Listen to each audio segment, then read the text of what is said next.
saying on the other songs. Mike's Daily Podcast. Episode 526. It's Tuesday, June 25th, 2013, 3 p.m. Pacific Time. Internet talk radio for your imagination. Mike Matthews broadcasting from the last place on earth, located somewhere in PodCastro Valley, California. Today, we hear from Madame Rutabaga, Valentino, Bison Bentley. Plus, we bring you the segment News Random, featuring some interesting health news that will help you get the best out of your doctor. Mike's Daily Podcast. And today, Basil the boxer and I went on a really long walk, and that's what a dog is good for. Mike's Daily Podcast. Going on long walks with my boxer. They like that. They like to go really far. We walked for like 3 hours. Yeah, that's not very typical, but you know what? I had a shower because it was actually raining here in PodCastro Valley today. Getting mentally prepared for my open mic tonight in Berkeley. Oh, yay. Yeah, it's at the Starry Plow. I'm going to play there. I haven't done it in a while. Mike's Daily Podcast. And I will sing my song, God is Embarrassed, by Christian pop music, because that generally gets a smile. Mike's by Daily the people Podcast who don't take the song too literally. Yeah! They smile. Anyway, the others don't. Oh, look who just walked in. Hello, Michael Matthews. This is Madame Rutabaga. Do you have a cold? Michael Matthews, it's going around. Yes, that summer cold time is here. But you know what? Summer's here. So you got to take the good and the bad. The colds and the summer. You know, they are hand in hand. Michael Matthews, I understand what you are saying, but I would like it better if you are singing it. Singing it? Yes. Pretend we're doing an open mic right now. Sing for me. Colds in the summertime. I don't have a song. I can't come up with a song off the top of my head. You are so weak. Thank you. Look who else just walked in. Hello there, Mike. This is Valentino, the backing at that thing. And this is Bison Bentley. Do you know that? Hey, guys, do you have hepatitis C? I certainly hope we do not. Yeah, that would be very bad. It would also mean that I had a relationship with that guy from Motley Crue. Do you know that? Oh, yeah, he had hepatitis C, didn't he? The drummer. Oh, poor Pamela. Well, U.S. authorities today urged all adults born between 1945 and 1965, that would be baby boomers, which I just missed that by a couple of years, but from 1945 to 1965, U.S. authorities said those people born between those years should get tested for hepatitis C, saying millions of Americans are unaware that they are infected with the liver disease. This according to the AFP. The so-called baby boom generation accounts for 3 out of 4 people with hepatitis C. Wow. 3 out of 4, according to the U.S. Preventative, there's not a T in there. Preventive Services Task Force. Quote, many people in this age group contracted hepatitis C from a blood transfusion or unknown or unreported high-risk behaviors, says Albert Siu, co-chair of the U.S. Preventive Services Task Force. He goes on to say, even though they may have no symptoms yet, the evidence is convincing that one-time screening will help find millions of Americans with the infection before they develop a serious liver disease. Mike, I really don't care for the liver. Yeah, it's not a very delicious type of eating food thing. Do you know that? Yeah, well, you need your liver in your body. It kind of does a lot for you.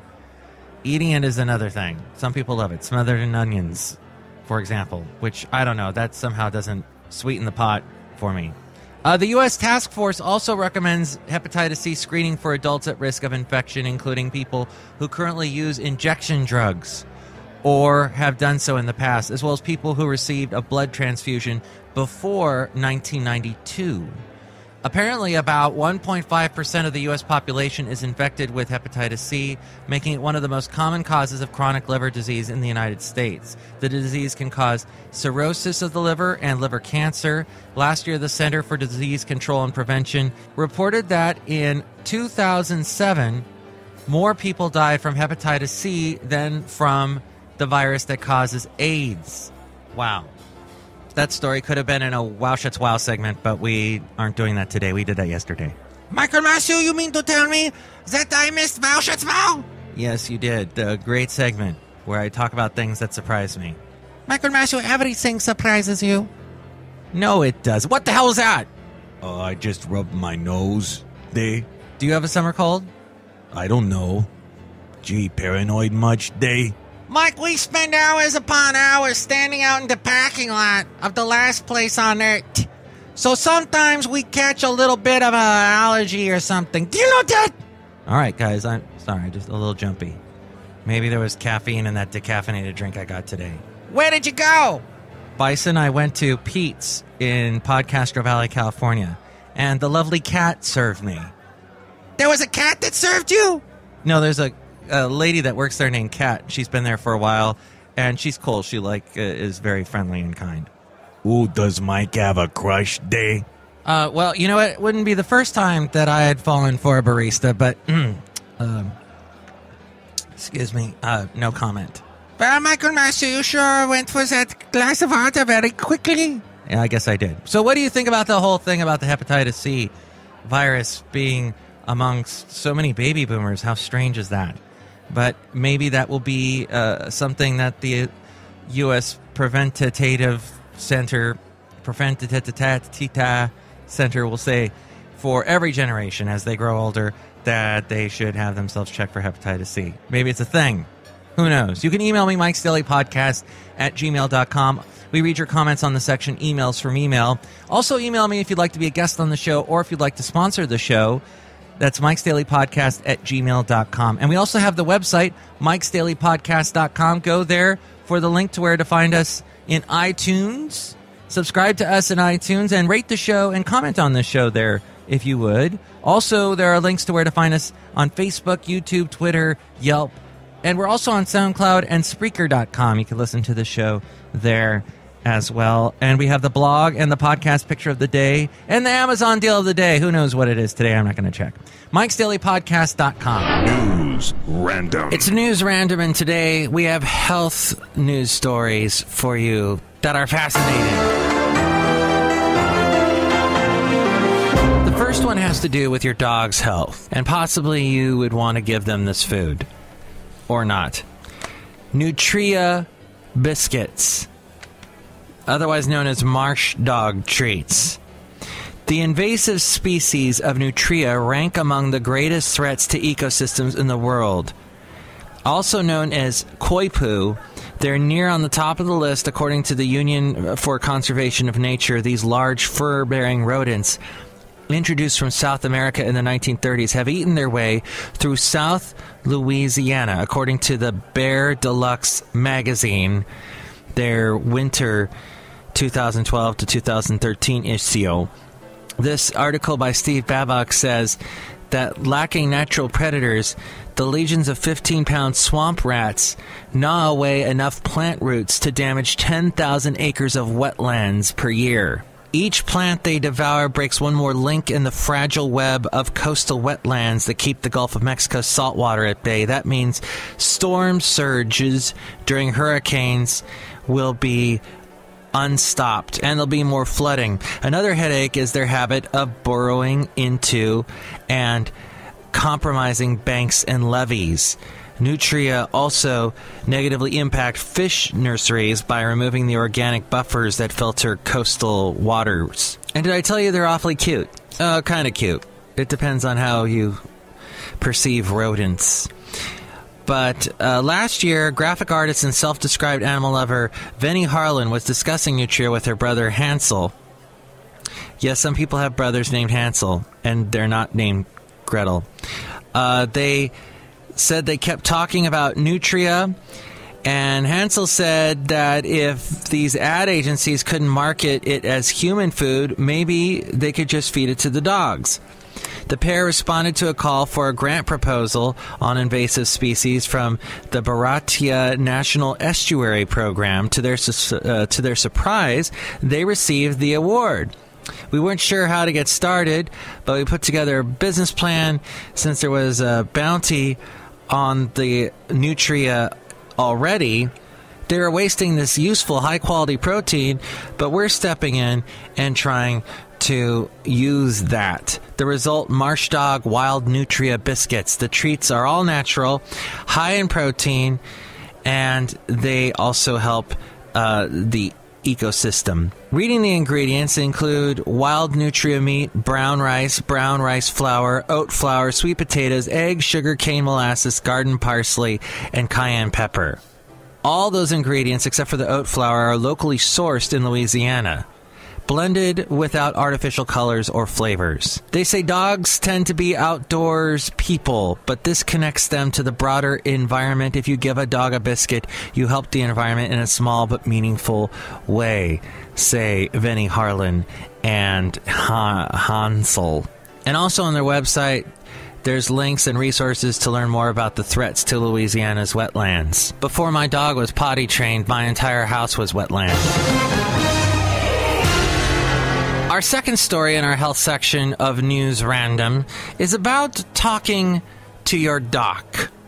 Yes, this article found in the Costco Connection, the March 2013 edition. In today's world, when patients go to the doctor, what they get are tests to rule out problems, and patients often end up learning only what they don't have, as opposed to an actual diagnosis of what they actually do have. As a result of how our healthcare system has evolved, medicine has morphed from a thoughtful engagement between doctors and patients to a cookbook or cookie-cutter medicine that regards all individuals as alike, which can lead to patients being mis- or undiagnosed, left with huge bills and suffering the side effects of unnecessary tests and months, sometimes years of uncertainty and angst. Inspired by her mother's long battle with cancer, this doctor, Harvard physician Dr. Leanne Wen, created some guidelines and to help patients with the 8 pillars to better diagnosis, helping so that their doctors reach the right diagnosis. The first is tell your whole story, even if your doctor is steering you away from a narrative and toward the cookbook world of chief complaints. Tell your whole story. Number 2, assert yourself in the doctor's thought process. Find out what your doctor is thinking as he or she is listening to your history. Number 3, participate in your physical exam. As your doctor is examining you, ask what he or she is looking for. Number 4, make the differential diagnosis together. Keep asking what else could be going on. Evaluate with your doctor the likelihood of each possible diagnosis. Number 5, partner for the decision-making process. Partnering with your doctor to devise a plan for narrowing down possible diagnosis is a good idea. Number 6, apply tests rationally. Don't just consent to tests. Ensure that your doctor explains what each test is for and why it should be done.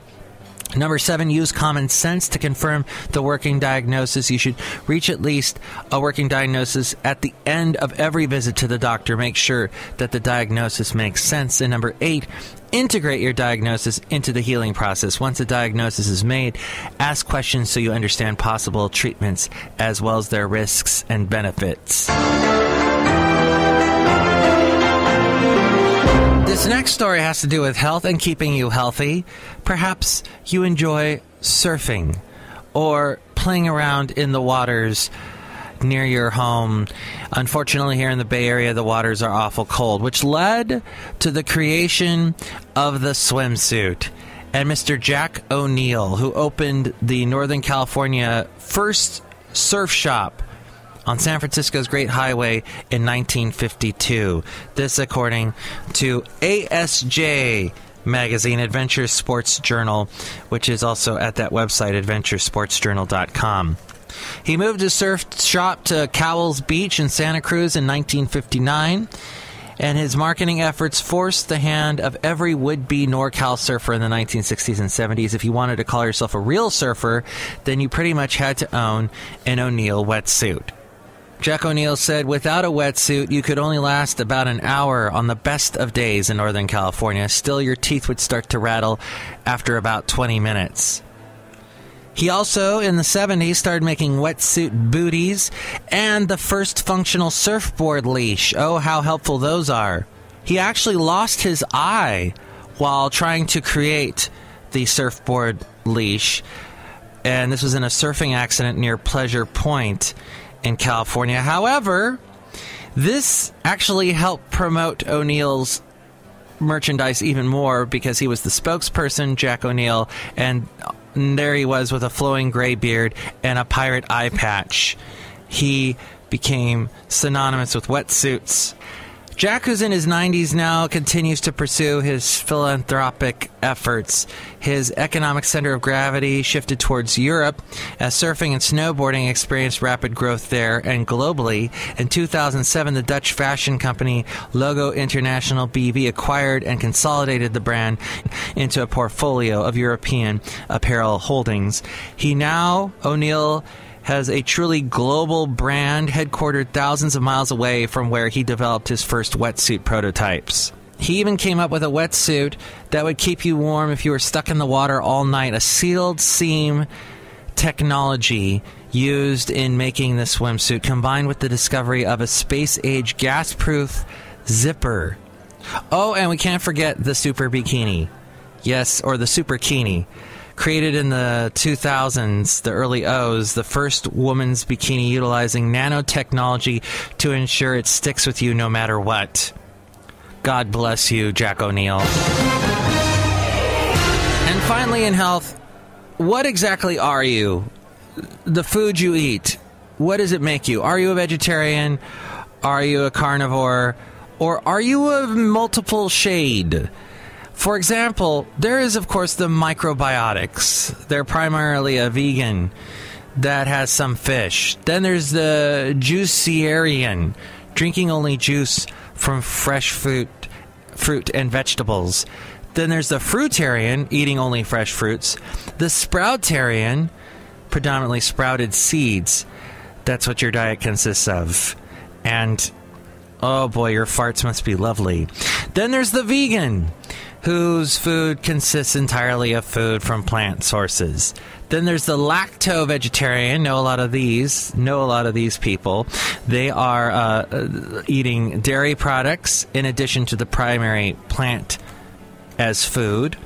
The ovo-vegetarian allows egg products to be allowed along with eating primarily plants. And then the lacto-ovo, you can figure that out, both dairy and egg and plants. Then there's the pescatarian, which allows all vegetarian sources but restricts all meats except for seafood. You'll eat everything except seafood. I know a couple people allergic to seafood. I call those people boring. Sorry. Because I love fish. It's good. There's some good stuff. Yeah, mercury, gotta watch out for, but man. And there's all kinds of good fats and such in fish. There's the polotarians. They, of course, restrict all meats except for chicken and then eat primarily vegetarian sources. And then the pulpsitarian, all vegetarian sources. They eat all of veggies, chicken, and seafood, but no red meat. And I know a lot of women that are like this. I've known a lot of women in my life.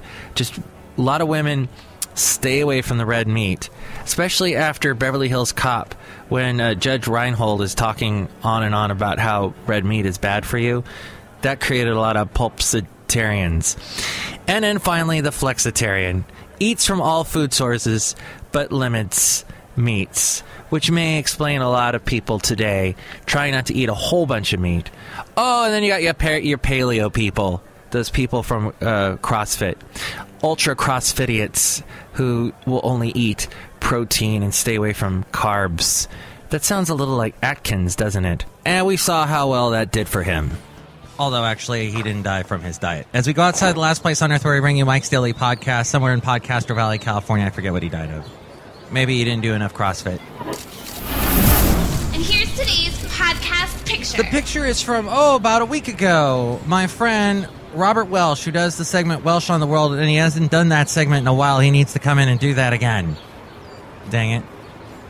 I know I always say that, but he needs to seriously do his segment Welsh on the World. It's usually fascinating. Anyway, Robert Welsh has a dog named Bailey, and, well, Bailey wasn't with us, but we took Basil the boxer over to Point Isabel it's in Richmond, in the East Bay portion of the San Francisco Bay. A very nice park that's right on the water, and it is open to dogs to run around, and it's fantastic. You go there, you see all these dogs playing with each other, running around, chasing each other. It's dog heaven, and all the dog owners are really cool. And, well, there's some strange ones, I will admit. There are some odd ducks in the amongst the dogs, the odd duck. But you know what? We all get along. It's great. It's a fun time, and you can walk quite a while. You can go all the way to Richmond, as a matter of fact. And this is a picture of a dog that I saw playing in the water, played with Basil. A French bulldog. Those are the funniest looking dogs. I thought my dog was the funniest looking, but when you get a French bulldog playing with my dog, it's laughs galore. And I forget the name of this dog, but there he is. You can see him at mikesdailypodcast.com. Mike and Matthew, will you be singing about this tonight in the open mic? No, I don't think I'll be singing about a French bulldog. Although, I think a lot of people would get a kick out of that. If I could sing in French, that's what I would do with that song. Mike and Matthew, that would be so beautiful. And I could play the accordion. You know what, Mike? I have a craving now for that Nutria dog biscuit thing. Yeah, why didn't you bring some? What, yeah? You knew we'd be hungry. Do you know that? Guys, I didn't know you were into, roadkill. And that's okay. Live and learn. There. Yeah, we'll just go ahead and starve. Do you know that? Oh, some caviar. You have caviar. And you'd rather eat Nutria dog biscuits. Interesting appetites you guys have. Interesting taste in food. Come over to the house. We're going to be barbecuing iguana. I think that's illegal, and it's also from a Wall of Voodoo song. But good for you guys. So tomorrow we'll bring you the segment Ridiculous Random Posts on a Mexican radio. Plus we'll hear from Shelley Shuhart, Floyd the Floorman, and John Deere the Engineer. Michael Matthew, I understand what you are saying, but I would like it better if you were singing it. Okay, well, with colds and summer, it's sort of like you take the good, you take the bad, you take the something, and there you have the facts of life. Oh, please, no. Mike's Daily Podcast is written and produced and performed by Mike Matthews. His podcast is super easy to find. Download or listen to his show and read his blog at mikesdailypodcast.com. Email Mike now at mikesdailypodcast@gmail.com. See you tomorrow. Bye!